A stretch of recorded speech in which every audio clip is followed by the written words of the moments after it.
Napas mo any time in your life na nakipag-hook up ka? Yung boyfriend pa niya at that time, hindi. Pero something happened before na hindi ko alam na nagde-date sila before. Okay. Tapos biglang naging kami. Oo. Tapos I found out na naging sila pala before. Ganon, nangyari yun. So tinuhog. Parang ganyan. Na dati pala nagkaroon na sila ng relationship. Tapos hindi ako aware.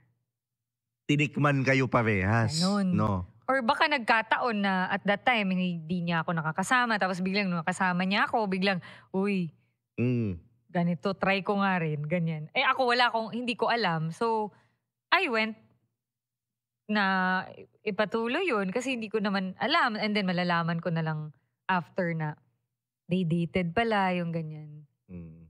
Wala, logi pala tayo dito, BJ. Hindi inumin. Yan. Okay, ito last. Na-curious tuloy ako sa drinks. Last na question dito sa natin. Last na to? Kala ko pa naman mahirap. Meron pa tayo. Pero ito sa game lang. Kala ko mahirap tong game na to. Sa game. Joke lang. Mahirapan ako bigla no? Ano ang pinaka-wild na ginawa mo sa Gerger? It's for them to find out. Charot! Inom. Pinaka-wild? Inom. Wait lang, pinaka-wild? Wild. Sige, sasagutin ko yan. Pinaka-wild. Tinali ko yung... Baliktad. Tinali mo siya? Okay. Tinali ko yung lalaki. Okay. Hindi baliktad. Ako yung hindi tinali. Tinali ko siya.